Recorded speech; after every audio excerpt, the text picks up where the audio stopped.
And it makes you realize that being successful and getting ahead is not about being good at your job. I know people who have really good jobs just because they know how to communicate and they know how to, what you're saying, coordinate. So they literally take other people's work.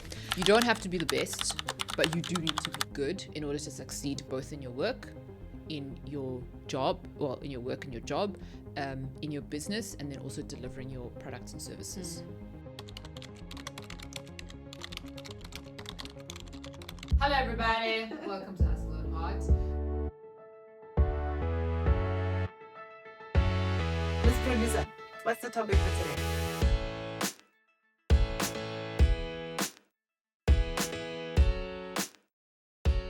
Okay, hello everybody, welcome to another episode of Hustle&Heart. We're in season 2 apparently, and we have our producer here, Chloe's going to tell us what the topic is.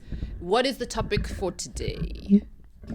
Why being good at your job isn't enough to make money. Because they'll take advantage of you. Really well. It's not good enough. There's all types of taxes, ne?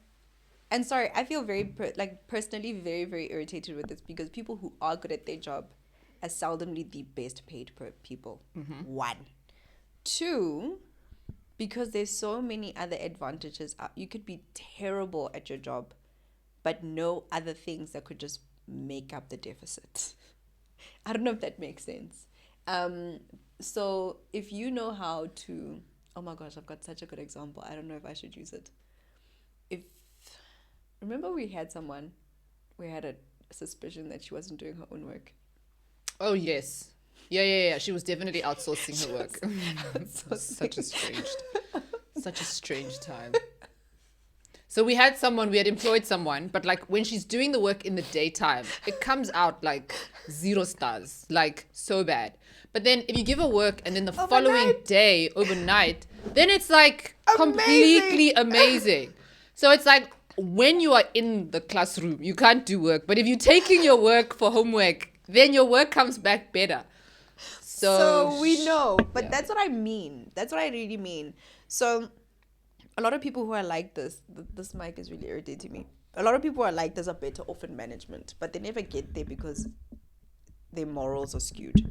So you're good at coordinating people. You're good at taking other people's ideas. You're good at Google and AI, but you're not necessarily good at your job. So you can put all of those things together. Other people's work, making other people do the thing for you, taking other people's ideas, blah, blah, blah, blah, and still get ahead. And this happens all the time. And the person who's actually good at their job stays behind. People who are charismatic, people who are louder, chads, aren't necessarily good at the job, but they get ahead of people who are good at the job. And it makes you realize that being successful and getting ahead is not about being good at your job. Like, you have to be competent at your job. At best. Competent at best at your job. That's it. Then everything else comes into play. Politics, favoritism, nepotism, money, charismatic. Like, are you charismatic? Are you good at speaking? Are you promoting yourself? So I'm sorry if you're leaning on and being skills, good, right? yes. There's certain skills, even if we look at like our teams, our current team, but also people that we've had in the past, is like there's certain like cultural fits that would make someone a good candidate for a specific role or even a specific pay grade based on what we believe they can get to because of their personality, right? So like you don't necessarily have to be attitude and culture too. So attitude and culture too. We've hired people explicitly on attitude. Like, we enjoyed your interview, we saw your work. Oh my gosh. It was absolute nonsense. You're so positive though. But you have a really good attitude towards feedback, because we do a lot of that.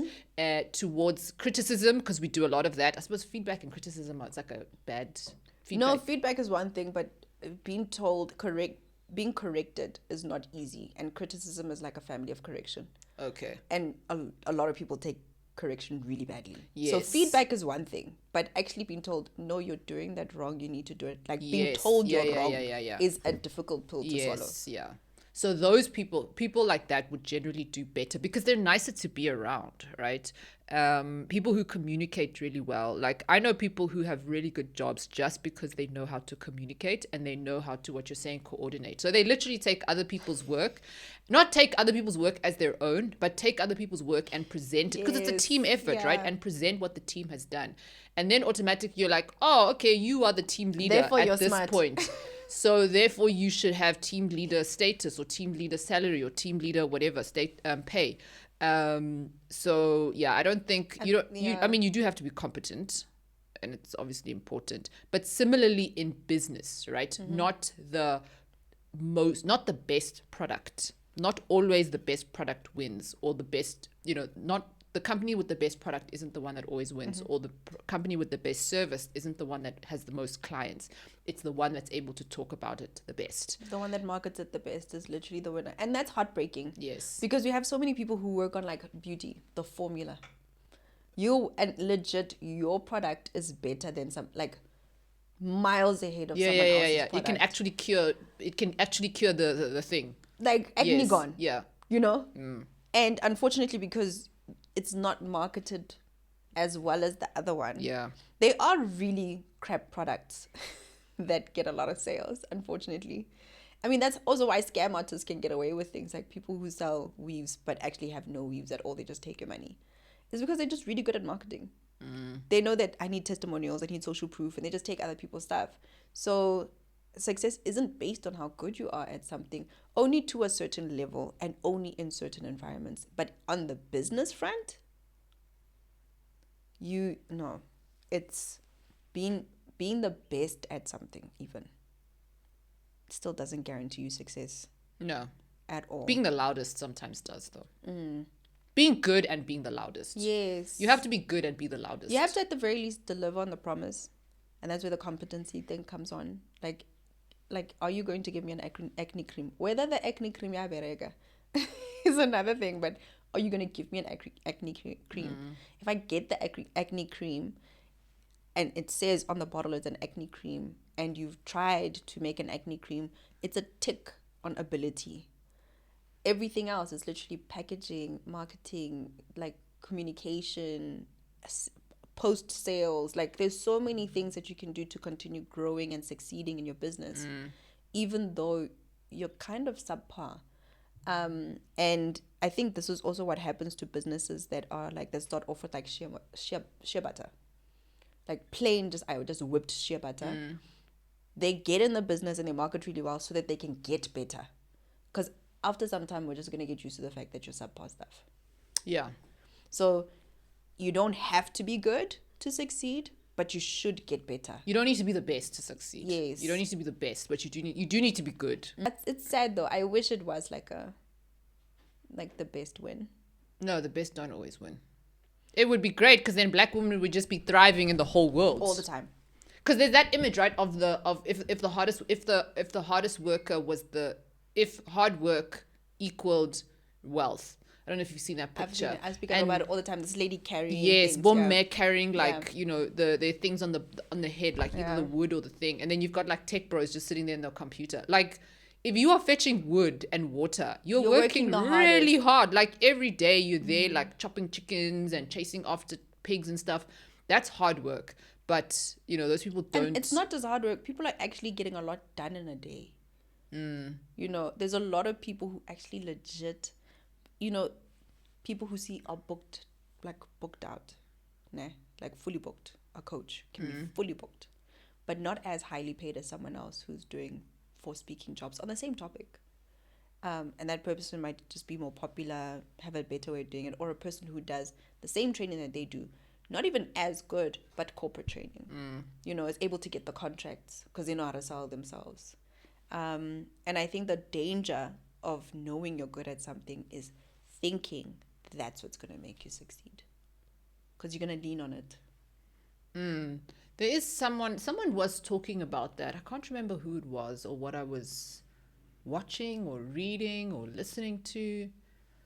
But it's a bit of a rhetoric now, in terms of work culture, where people are saying like, be good at your job, but don't like almost like, because what's happening, I think that the society, and I think there's an episode that we've done around burnout, which we will link over here somewhere, that like you are, I mean, you're qualified, right? You've gotten the job, but in order to succeed, in order to elevate and to go more, get a promotion, or get more customers, or grow your business, you feel like you need to add more things, right? You have to get another degree, you have to get another qualification. I know someone and women do that all the time. Yes, where you feel like, I mean, I say this, I'm literally doing 2 master's degrees as I sit right now in this desk, but that's because of my own, because you're interested in it, like you're genuinely like, yes, yeah. So, but then there's people who will use that as a blocker to be like, oh no, actually I need to do this qualification so that I can talk about this thing, or I need to do this qualification so that I can do this thing. And I think, like, if anything, like, like thinking you're not good enough. Yes. Yeah. Because what work is telling us to do is like, do more so that you can get more, right? Do more so that you can get more customers. Do more, and there is a level of do more that you must do. Like, you must do more marketing. Like, you can't post once and say, oh well, I did my marketing, it's not working. Like, that's obviously not what we're talking about. But so if you're finding this episode useful, I have something that I think is going to interest you as an entrepreneur. If your business is not paying you at least 35,000 Rand per month, we've developed a free audit that is going to help you assess what the issues could be. I know as a busy entrepreneur, you get into the rut of doing the work, like pushing every day, pitching, but there's something that you're missing. This audit helps you identify what that is and helps you figure out what to do about it. See the details below on how you can access it completely for free. Let's get back to the episode. You don't necessarily have to change your product, like iterate your product 15 different times. You don't necessarily have to like get a new qualification. You don't necessarily have to do all of those like ancillary things that make you feel like you are the best candidate to either do the job or get the business. Oh, worthy, like, for that thing. Yes, because what happens is, like, we sometimes underplay our experience and we underplay our value because we're pegging it against someone else's, where someone is actually looking at you and thinking, I actually need that, right? I want that. I need you to talk to me about this thing. I want you to coach me. Like, I'm a person who's just like, oh yeah, no, I used to own like a little restaurant in Cape Town. No, it wasn't a little restaurant. It was an actual restaurant, right? Full blown. It was a whole restaurant, right? And so I can talk to other restaurateurs and be like, oh yeah, stock management, inventory, yeah, they're stealing those people, right? But we sometimes downplay our experiences because we benchmark it against, yes, I did not have a Tasha's, right? But I have something that if you are trying to start a coffee shop, you don't have, you've got 0. I had 1. Tasha's has got 100. You could look to Tasha's and try get to Tasha's, right? And you will get to the Tasha's. Or you could look to me and at least get to 1, right? And then surpass the 1 and then look to someone else who had 10 restaurants. So I think that's the, I suppose that's the trap. And it happens a lot in the club. Like, a lot of people think they don't know enough, or they don't know good enough, or they don't know, like, we undervalue what we know. Yes. We assume that other people know what we know. Yeah. Because it's not groundbreaking stuff. Yeah. But, the simplest, I use a story a lot where I told people that I've had this conversation with 3 different people on journal businesses. 3 different people. All of them were DM conversations. DM, right? And in a 15-minute DM conversation, I helped one person make over 100,000 Rand. Another person make, like, they now have a 6, almost 7-figure journal business from a DM conversation, right? And I said the most simplest thing, the number of things they must print. Like, it's just a thing of sell it first, get the order, and then, like, that simple thing. Help them start their business without a loss. Literally the same 3 pieces of advice on DMs in the shortest conversation led to people having these businesses. And you think that, oh, but it was just a DM conversation. Do you know what I mean? It's like, oh, but it's something you just know. So it can't be that valuable, But the truth that it's a lot of what people know is like what you say about the coffee shop. You think it's simple because you can just talk about it at any time. Yeah. But there's someone whose business is dying now. and they have a coffee shop and they have absolutely no idea what to do. They're And stealing from you. If you have a coffee shop and your business is dying, and they're stealing everywhere. everything, everywhere, all the time. But you could come there and solve for it in like 15 minutes. So that's for knowledge businesses, right? And for like service businesses and consulting business. But the same is true for product-based businesses. Because I know like a lot of the time we lean a lot into service-based businesses. So it's the same idea. However, I do want to caveat this whole conversation in that you do have to be good. Because like what sometimes doesn't excuse not being good. Because what sometimes is happening, and I see it a lot, is that people are actually submitting subpar into the industry and then getting upset that things are not working, right? So if you're doing shea butter and your whipped shea butter, the labels are falling off, right? Or like when you open it, there's like mold in there. Come on. Or the packaging is nonsense. Like customers are still going to shop around, right? So it's not even about, you don't have to be the 100, you don't have to compete with Lviv. What's Lviv. Amanda DuPont's brand. What's it called? Oh, Lviv. Yeah. Like you don't have to compete with that, but like understand that your customer is going to be benchmarking. And it's as well, no? I think so. It is, yeah. Your customer is going to be benchmarking your brand against their brand, right? And so if, for example, you haven't done your competitor analysis and you are not sure who your customer is looking, because you as a customer look 15 different places, right? Even if you are car shopping, you may go to BMW to go look for a car.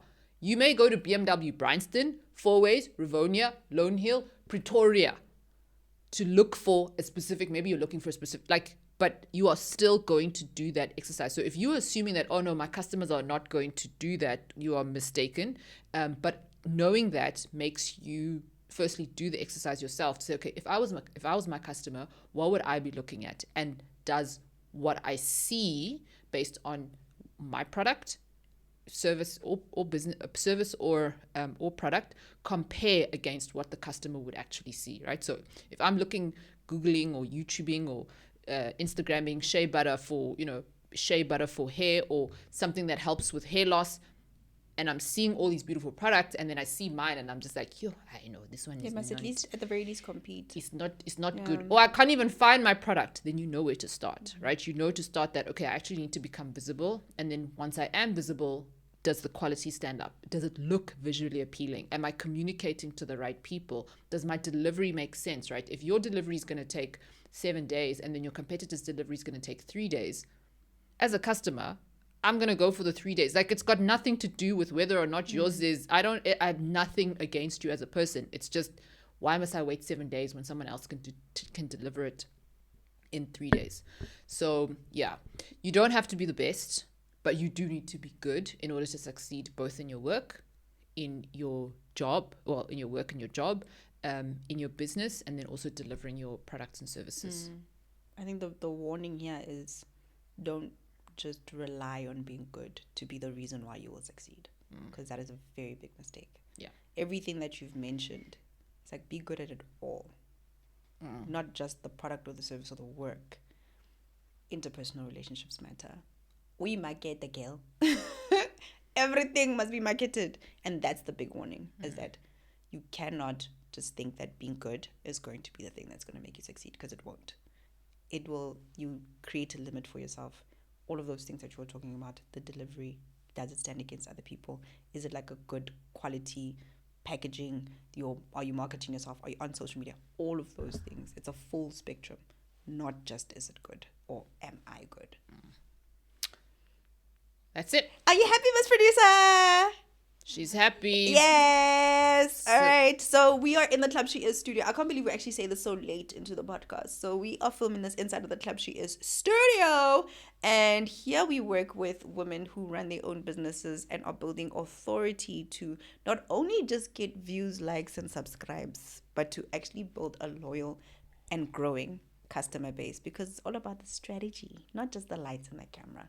So if you want to have your own strategy session to find out how you can create the type of content that builds both authority and sales, then make sure that you follow the details down below. But if you're at a stage where your business is not paying you a salary, Nyaki, send help. what do they do? See the details below on how you can get that audit to find out where the problem is and how you can fix it. See you next week. Bye.